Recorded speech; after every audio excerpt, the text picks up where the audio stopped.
Hello everyone, welcome to my channel plot paradox. Please हमारे इस channel को subscribe करके बेल आइकन जरूर प्रेस कीजिएगा। आपका एक सब्सक्राइब हमें मोटिवेशन देता है कि हम आपके लिए और भी अच्छा कंटेंट बनाते रहें। आज हम बात करेंगे clash of the Titans movie के बारे में। तो चलिए मूवी को समझते हैं। मूवी की शुरुआत में हमें हजारों साल पहले का वक्त दिखाया गया है जब टाइटंस धरती पर राज किया करते थे। लेकिन उन टाइटंस के बेटे ज़्यूस, पोसाइडन और हेडिस ने उन टाइटंस की हुकूमत को खत्म कर दिया। उन सब में सबसे शक्तिशाली था ज़्यूस। उसने अपने भाई हेडिस को एक भयानक राक्षस बनाने को कहा जो टाइटंस को खत्म कर सके, और हेडिस ने अपने मांस के टुकड़े से खतरनाक राक्षस क्रैकन को बनाया जिसने सभी टाइटंस को मार दिया। फिर उन टाइटंस को हराने के बाद ज़्यूस स्वर्ग का राजा बन गया, पोसाइडन बना समुद्र का राजा। लेकिन ज़्यूस ने चालाकी से अपने भाई हेडिस को काली दुनिया का राजा बनाया जहां उसे हमेशा के लिए अकेला रहना होगा। इसके बाद ज़्यूस ने इंसानों की रचना की और इंसानों की प्रार्थनाओं ने उन देवताओं को अमर बना दिया। लेकिन गुजरते वक्त के साथ इंसान देवताओं को चुनौती देने लगा और देवताओं से बगावत कर दिया। और फिर कुछ सालों बाद उसी दौर में एक बच्चे का जन्म हुआ जो इंसान और देवताओं के बीच जंग को खत्म करने वाला था। फिर कहानी आगे बढ़ती है और हमें एक मछुआरे स्पाइरस को दिखाया जाता है जो समंदर में मछली पकड़ने के लिए जाता है। लेकिन तभी उसे पानी में एक ताबूत तैरता हुआ दिखता है और वो उस ताबूत को अपने बोट में लेके आता है। और जब वो उस ताबूत को खोलता है तो उसमें से एक औरत और एक बच्चा निकलता है। वो औरत तो मर चुका था लेकिन किसी करिश्मे की वजह से वो बच्चा जिंदा होता है। स्पाइरस उस बच्चे को अपनी गोदी में उठा लेता है और उसका नाम रखता है पर्सियस। और तभी हम समंदर के किनारे एक औरत को देखते हैं जो उनकी तरफ देख के मुस्कुराता है। ये औरत कौन है ये हमें आगे पता चलेगा। और अब वो मछुआरा यानी स्पाइरस उस बच्चे की परवरिश करता है। अब वो बच्चा धीरे धीरे बड़ा होने लगता है। उसे ये पता होता है कि स्पाइरस उसके सगे पिता नहीं है, लेकिन स्पाइरस ने कभी भी पर्सियस को इस बात का एहसास नहीं होने दिया कि वो उसका सगा बेटा नहीं है। वो पर्सियस को बहुत प्यार करता है और पर्सियस भी अपने पिता स्पाइरस से बहुत प्यार करता है। और फिर हमें 12 साल बाद का वक्त दिखाया जाता है।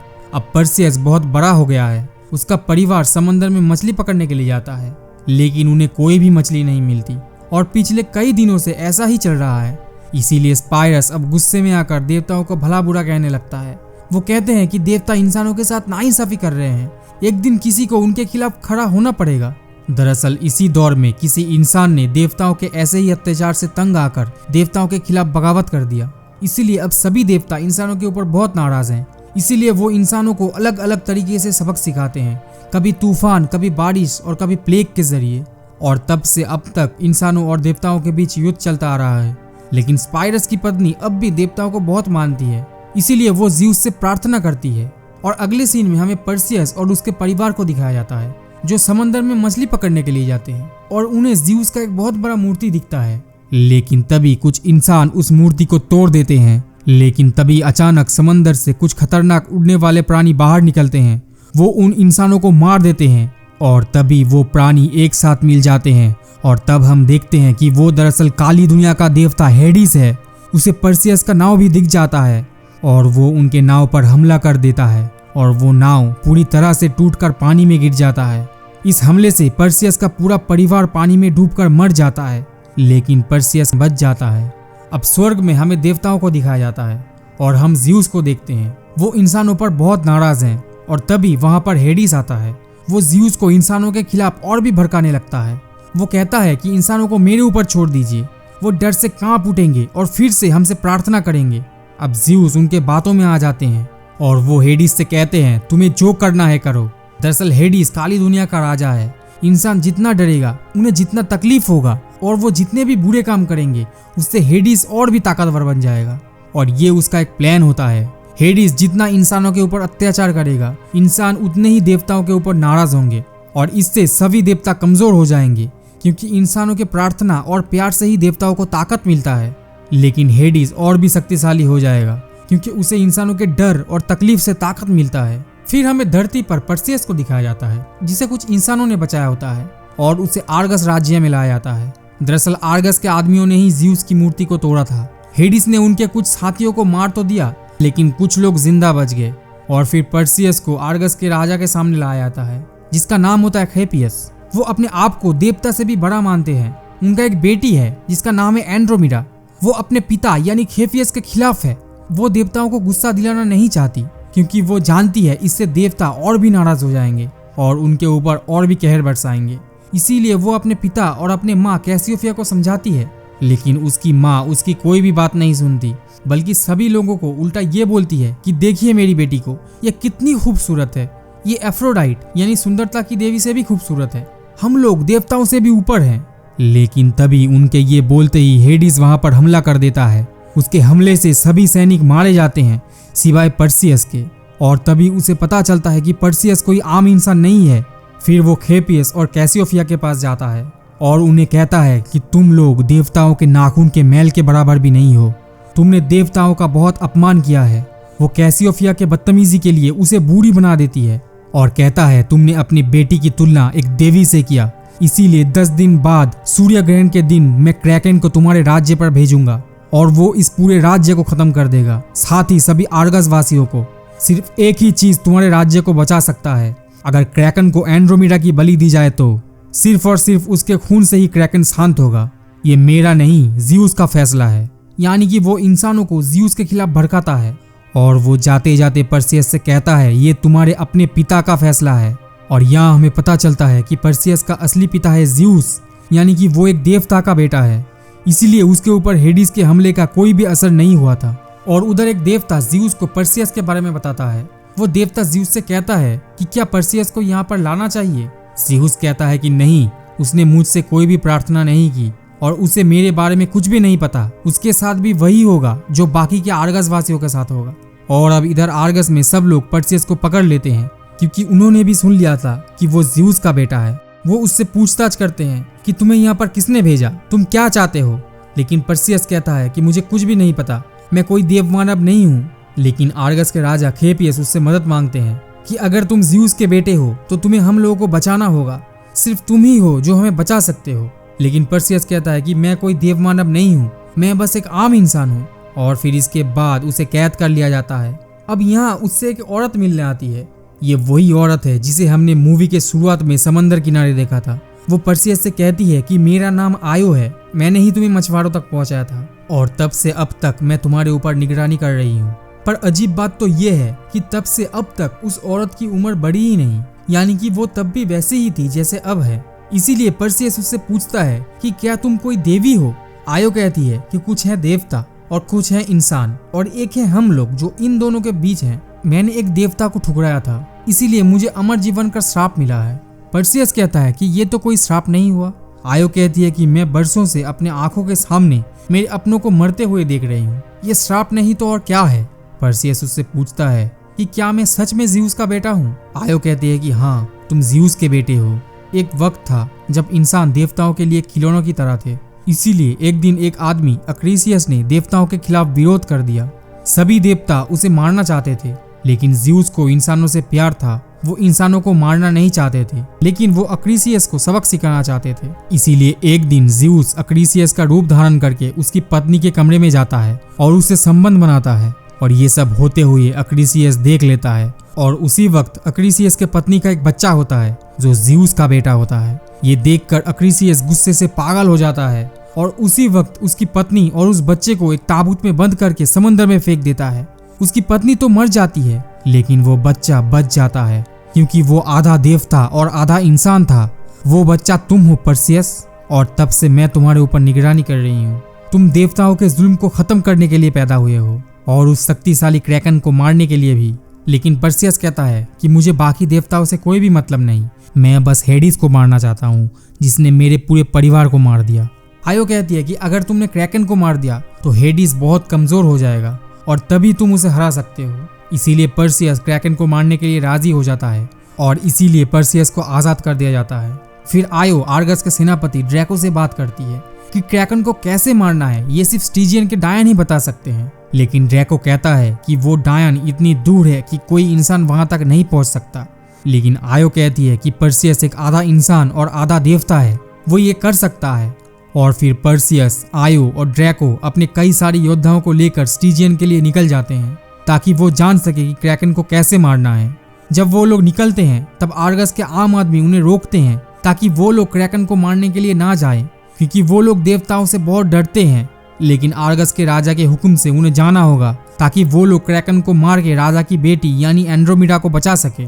और अब उधर हेडिस अक्रीसियस यानी पर्सियस के सौतेले पिता से मिलने जाता है, जो अब एक तहखाने में रहता है, क्योंकि जब उसने अपनी पत्नी और ज़्यूस के बेटे को समंदर में फेंका था तब ज़्यूस ने उसे एक जोरदार बिजली का झटका दिया था, जिससे उसका पूरा शरीर जल गया था। अब हेडिस उसे ज़्यूस के खिलाफ और भी भड़काता है। वो कहता है कि हम दोनों का एक ही दुश्मन है, ज़्यूस, तुमने अपनी पत्नी को तो मार दिया, लेकिन ज़्यूस का वो बेटा वो बच गया। ये सुन के अक्रीसियस और भी गुस्सा हो जाता है। हेडिस उसे पर्सियस को मारने के लिए कहता है। वो कहता है कि अगर मैंने खुद पर्सियस को मारा तो ज़्यूस को मुझ पर शक हो जाएगा, इसीलिए तुम्हें उसे मारना होगा। मैं धीरे धीरे शक्तिशाली बन रहा हूँ, लेकिन जब तक मैं ज़्यूस से भी शक्तिशाली ना बन जाऊँ तब तक तुम्हें मेरे लिए काम करना होगा। इसीलिए हेडिस अपनी कुछ शक्ति अक्रीसियस को देता है और कहता है तुम मेरे लिए पर्सियस को मारो और मैं तुम्हारे लिए ज़्यूस को मारूंगा। ये सुन के अक्रीसियस राजी हो जाता है। फिर हम पर्सियस और उसके साथियों को देखते हैं, जहाँ ड्रैको पर्सियस को तलवार चलाना सिखाता है, क्योंकि उसने जिंदगी में कभी भी तलवार को हाथ भी नहीं लगाया। लेकिन एक देवता के बेटे होने से वो तलवारबाजी में भी माहिर होता है। और थोड़ी देर बाद उसे जंगल के अंदर एक रोशनी दिखता है। जब वो उस रोशनी का पीछा करता है तो उसे वहां पर एक तलवार दिखता है जो बहुत चमकीला होता है। ड्रैको उससे कहता है कि ये देवता का तोहफा है, इसे कबूल करो। दरअसल ये तलवार ज़्यूस ने पर्सियस को दिया होता है, लेकिन पर्सियस उस तलवार को ड्रैको को दे देता है, क्योंकि उसे देवताओं से कोई भी मतलब नहीं होता। वो अपने आप को इंसान समझता है और वो इंसानों की तरह ही क्रैकन को मारना चाहता है, ना कि देवताओं की तरह। अब कुछ दूर जाते ही उसे कुछ उड़ने वाले घोड़े दिखते हैं, लेकिन तभी वहां पर उनसे भी बहुत बड़ा और शक्तिशाली एक घोड़ा आता है, जिसका नाम पेगासस होता है, जो पर्सियस को पसंद करता है। लेकिन तभी अचानक अक्रीसियस उनके ऊपर हमला कर देता है। अक्रीसियस पर्सियस को मारना चाहता है। हेडिस की कुछ शक्तियों को पाकर अक्रीसियस बहुत ताकतवर बन जाता है, इसीलिए उसे कोई भी रोक नहीं पाता। वो उनके दल के कई आदमियों को मार देता है और अब वो पर्सियस के हाथ को काट लेता है और वो पर्सियस को मारने ही वाला होता है, लेकिन ड्रैको आकर तलवार से अक्रीसियस के हाथ को काट देता है। अब अक्रीसियस वहां से भागने लगता है, लेकिन उसका कटा हुआ हाथ अभी भी जिंदा होता है और वो हाथ एक बिच्छू का आकार लेने लगता है और उसके कटे हुए हाथ से जहां जहां खून गिरता है उस खून से बड़े बड़े बिच्छू पैदा होने लगते हैं और वो बिच्छू पर्सियस और उसके साथियों पर हमला कर देते हैं। ये बिच्छू इनके कई आदमियों को मार देते हैं, लेकिन ड्रैको और पर्सियस बहुत मुश्किलों के बाद उन बिच्छुओं को मारने में कामयाब हो जाते हैं। लेकिन तभी वहां पर और भी बहुत सारे बिच्छू आ जाते हैं, लेकिन उनमें से एक बिच्छू बहुत बड़ा और बहुत भयानक होता है। दरअसल ये अक्रीसियस का वही कटा हुआ हाथ होता है और अब वो इन पर हमला करने ही वाले होते हैं। लेकिन तभी अचानक वहां पर कई सारे जिन आ जाते हैं जो दिखने में बहुत भयानक होते हैं। उनका जो लीडर होता है वो उन बिच्छुओं से उनके भाषा में कुछ बोलते हैं और ये सुनकर वो बिच्छू वहीं पर रुक जाते हैं। लेकिन तभी पर्सियस के हाथ में यानी अक्रीसियस ने जहाँ पर काटा था वो जगह जलने लगता है। उसे बहुत दर्द हो रहा होता है। दरअसल ये हेडिस का दिया हुआ जहर है जो अब पर्सियस के शरीर में फैलने लगता है। फिर हम आर्गस को देखते हैं, जहाँ के लोग अपनी जान बचाने के लिए हेडिस का पूजा करने लगते हैं और एंड्रोमेडा की बलि देने की तैयारी करते हैं। और इधर हमें पर्सियस को दिखाया जाता है जो बहुत दर्द में होता है और धीरे धीरे मर रहा है। फिर जब पर्सियस अकेला होता है तब जिन का लीडर उसके पास आता है और वो पर्सियस के हाथ में यानी अक्रीसियस ने जहाँ पर काटा था उस जगह पर अपनी जादुई शक्तियों का प्रयोग करता है, जिससे पर्सियस को बहुत दर्द होने लगता है। और उसकी चीख सुन के पर्सियस के साथी वहां पर आके जिन के ऊपर हमला कर देते हैं, लेकिन वो जिन बहुत शक्तिशाली होता है, इसीलिए वो उन सबको हरा देता है और उनसे कुछ कहने की कोशिश करता है, लेकिन उसकी भाषा और इंसानों की भाषा अलग होता है। ड्रैको पूछता है कि ये क्या बोल रहा है।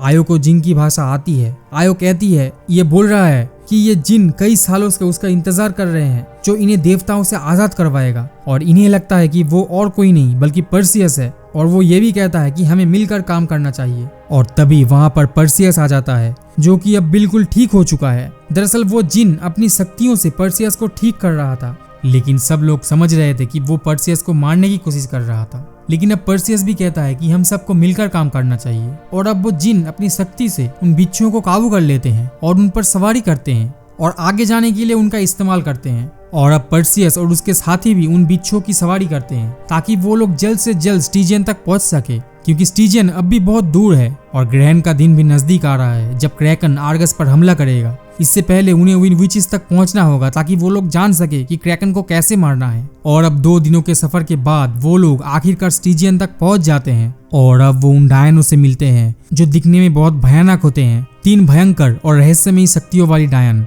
जो एक अंधेरी और भयानक जगह में रहते हैं।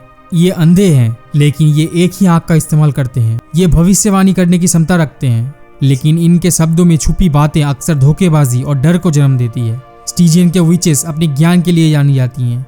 अब पर्सियस के वहां पर आते ही इन डायनों को पता चल जाता है कि पर्सियस क्रैकन को कैसे मारना है ये पूछने के लिए आया है, लेकिन वो 3 डायन इनके ऊपर हमला कर देते हैं क्योंकि वो इन्हें मारकर खाना चाहते हैं। लेकिन तभी पर्सियस चालाकी से उनकी आंख छीन लेता है और उसे फेंकने की धमकी देता है और ये देखकर वो डायन पर्सियस को मेडुसा के बारे में बताते हैं कि सिर्फ वही है जिससे क्रैकन को मारा जा सकता है, क्योंकि जो भी मेडुसा की तरफ देखता है वो पत्थर का बन जाता है और मारा जाता है। मेडुसा एक भयंकर और खतरनाक राक्षसी है। उसके बाल सांपों से बने हुए हैं। उसकी नजर से कोई भी जिंदा इंसान या जीव पत्थर में बदल जाता है। और अब पर्सियस को उन डायनों से मेडुसा के ठिकाने के बारे में भी पता चल जाता है जो स्टिक्स नदी के पार रहती है। लेकिन वो डायन जाते जाते पर्सियस को ये भी बताते हैं कि तुम मेडुसा के पास जाते ही मर जाओगे, ये तुम्हारे भाग्य में लिखा है, तुम्हारा सफर वहीं पर खत्म हो जाएगा।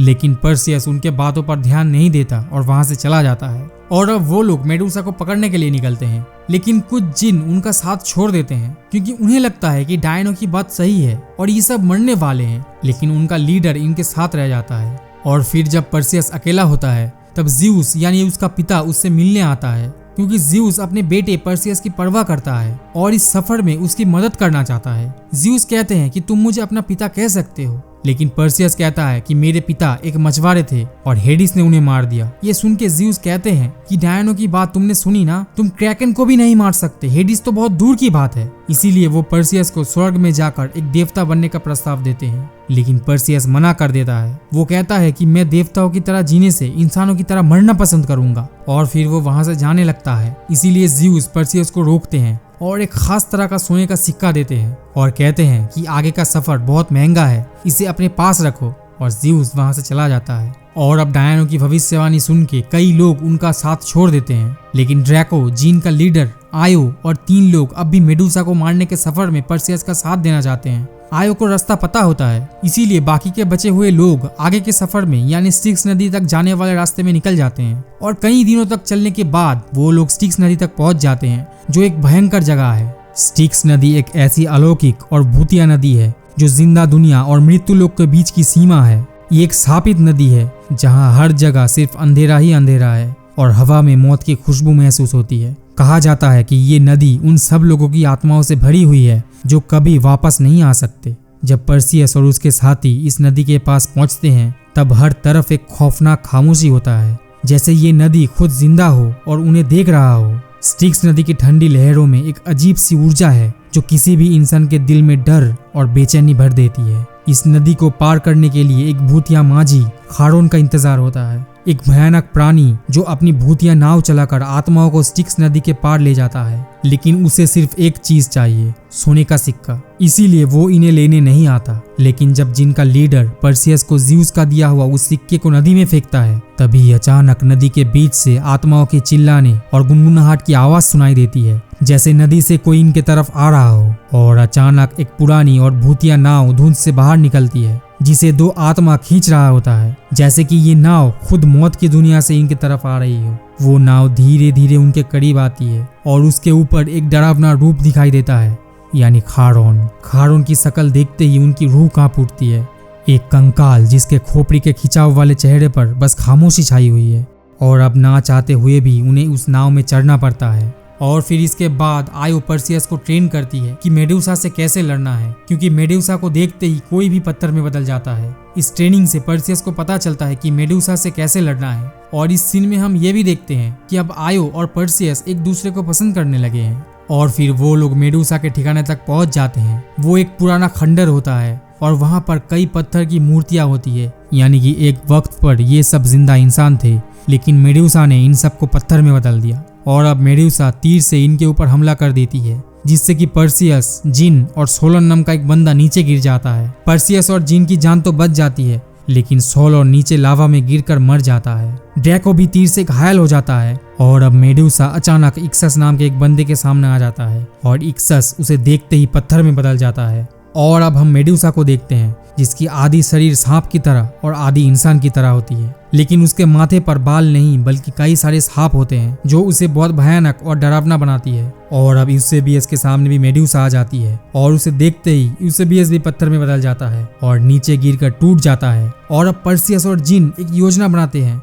कि पर्सियस भागकर मेडुसा की ध्यान भटकाएगा और जिन मेडुसा को पकड़ लेगा। इसीलिए पर्सियस मेडुसा से बचकर भागने लगता है और फिर जिन मेडुसा पर हमला तो करता है, लेकिन मेडुसा उस हमले से बच जाती है और जिन को पकड़ लेता है। मेडुसा जिन को पत्थर में बदलने की कोशिश करती है, लेकिन जिन पत्थर में नहीं बदलता, क्योंकि ये जिन अलौकिक प्राणी होते हैं। वो अपनी शक्तिशाली शरीर और जादू टोने के लिए जाने जाते हैं। उनका शरीर ज्यादातर लकड़ी और धातु से बने होते हैं और उनका जीवन एक तरह का अलौकिक ऊर्जा के माध्यम से चलाया जाता है। इसी वजह से वो ना तो पूरी तरह से इंसान होते हैं और ना ही सामान्य प्राणियों की तरह श्राप या दोष से प्रभावित होते हैं। जब मेडुसा की आंखें किसी भी प्राणी पर पड़ती है तो उसका शरीर पत्थर में बदल जाता है, क्योंकि उसकी शक्ति जीवित शरीर पर प्रभाव डालती है। लेकिन जिन का शरीर इंसान के शरीर के जैसे जीवित नहीं होता। उनकी अलौकिक शरीर उन्हें मेडुसा की शक्तियों से सुरक्षित रखता है। और अब वो जिन पर्सियस की जान बचाने के लिए अपने आप को एक जोरदार धमाके से उड़ा देता है। उसे ये लगता है कि इससे मेडुसा भी मारी जाएगी, लेकिन इससे मेडुसा को थोड़ी चोट तो लगती है, लेकिन ज्यादा कुछ असर नहीं होता। और अब ड्रैको भी ऊपर से मेडुसा पर हमला करता है। ड्रैको का हालत बहुत खराब होता है, क्योंकि वो मेडुसा के तीर से घायल हो गया था। इसीलिए अब मेडुसा उसे भी पत्थर में बदल देता है और अब सिर्फ पर्सियस जिंदा रहता है। अब पर्सियस को ही मेडुसा को पकड़ना होगा। पर्सियस सीधे मेडुसा की तरफ तो नहीं देख सकता, इसीलिए वो अपने कवच के पीछे लगे हुए धातु में मेडुसा की परछाई को देखता है और उसके ऊपर हमला कर देता है। और वो उस हमले से मेडुसा का सर काट देता है। क्योंकि वो मेडुसा को पकड़ तो नहीं सकता, इसीलिए वो उसके सर को अपने पास रख लेता है। और अब मेडुसा का शरीर नीचे लावा में गिर जाता है। और अब पर्सियस मेडुसा के सर को लेकर बाहर निकलता है, जहाँ आयो उसका इंतजार करती है। लेकिन जब वो बाहर निकलकर आयो की तरफ देखता है, तभी अचानक आयो के पीछे अक्रीसियस आ जाता है और वो आयो के ऊपर हमला करके उसे मार देता है। ये देखकर पर्सियस गुस्से से पागल हो जाता है और वो अक्रीसियस पर हमला कर देता है। अब उन दोनों के बीच भयंकर लड़ाई शुरू हो जाता है और अब ड्रैको के बैग से वो तलवार गिर जाता है जो ज़्यूस ने पर्सियस को तोहफे में दिया था। और अब पर्सियस उस तलवार को उठा लेता है और उस तलवार से वो अक्रीसियस को मार देता है। फिर पर्सियस आयो के पास जाता है, जो अब बहुत घायल है। आयो कहती है कि तुम्हें जल्दी जाना होगा, ग्रहण शुरू हो चुका है, क्रैकन जल्दी आर्गस पर हमला करेगा। लेकिन पर्सियस उसे छोड़कर जाना नहीं चाहता, क्योंकि अब वो आयो को पसंद करने लगा है। लेकिन आयो उसे समझाती है कि आगे का सफर तुम्हें अकेले ही तय करना होगा, मेरा सफर बस यहीं तक था, मुझे अब जाना होगा। और ये कहते ही उसकी शरीर गायब हो जाती है और अब पर्सियस अकेला पड़ जाता है। लेकिन तभी अचानक वहां पर पेगासस आ जाता है, यानी वो उड़ने वाला घोड़ा जिसे हमने जंगल में देखा था, जिसे ज़्यूस ने भेजा होता है पर्सियस की मदद करने के लिए। अब पर्सियस पेगासस की मदद से आर्गस के लिए निकलता है और इधर स्वर्ग में ज़्यूस ग्रहण होते हुए देख रहा होता है।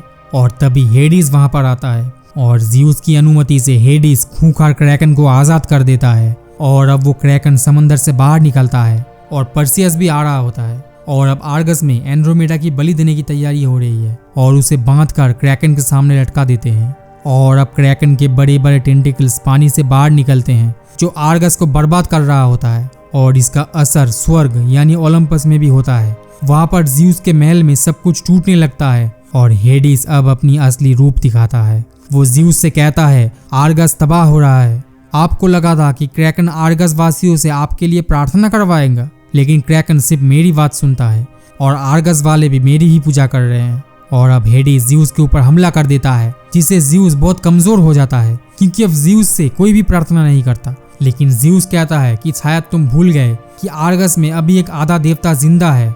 और ये सुनते ही हेडिस वहां से चला जाता है और अब पर्सियस आर्गस तक पहुंच जाता है और हेडिस भी वहां पर आ जाता है और अपने कुछ क्रिएचर्स को पर्सियस के ऊपर हमला करने के लिए भेज देता है। अब पर्सियस मेडुसा के सर को बैग से बाहर निकलने ही वाला होता है, लेकिन तभी हेडिस का क्रिएचर आके उस बैग को छीन लेता है। पर्सियस उस क्रिएचर का पीछा करता है, लेकिन अब क्रैकन पानी से बाहर आ जाता है। वो बहुत भयानक और बहुत बड़ा होता है। क्रैकन एक विशाल और भयंकर राक्षस है जो समंदर के गहरे अंधकार से आता है उसके शरीर का आकार बहुत ही विशाल है, जैसे अंधकार और विनाश का प्रतीक हो। उसका चेहरा एक भयंकर मछली जैसा है, बड़े तेज दांतों और चमकती आंखों के साथ, जो मौत का एहसास कराती है। उसकी लंबी और मजबूत टेंटिकल सांप की तरह हिलती हैं, जो बड़े से बड़े जहाजों को तोड़ने की क्षमता रखते हैं। जब क्रैकन समंदर से ऊपर आता है तो लगता है जैसे पूरी धरती उसकी तबाही के आगे झुक गया हो और अब वो आर्गस शहर को तबाह कर रहा होता है। पर्सियस अभी भी उस क्रिएचर का पीछा करता है ताकि वो उससे मेडूसा के सर को ले सके,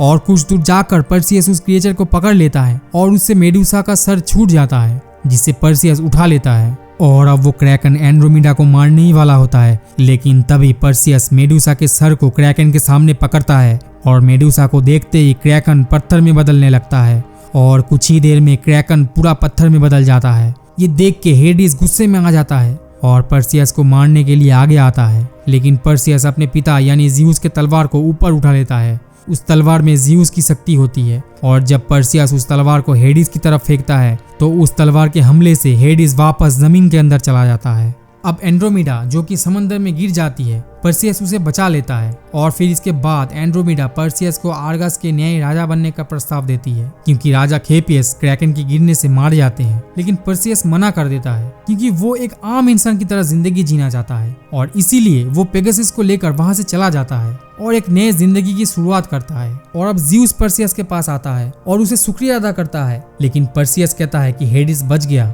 ये सुनकर ज़्यूस कहता है कि वो मौके के इंतजार में है कि कब इंसान कमजोर हो और वो उनके कमजोरी से शक्तिशाली बन जाए।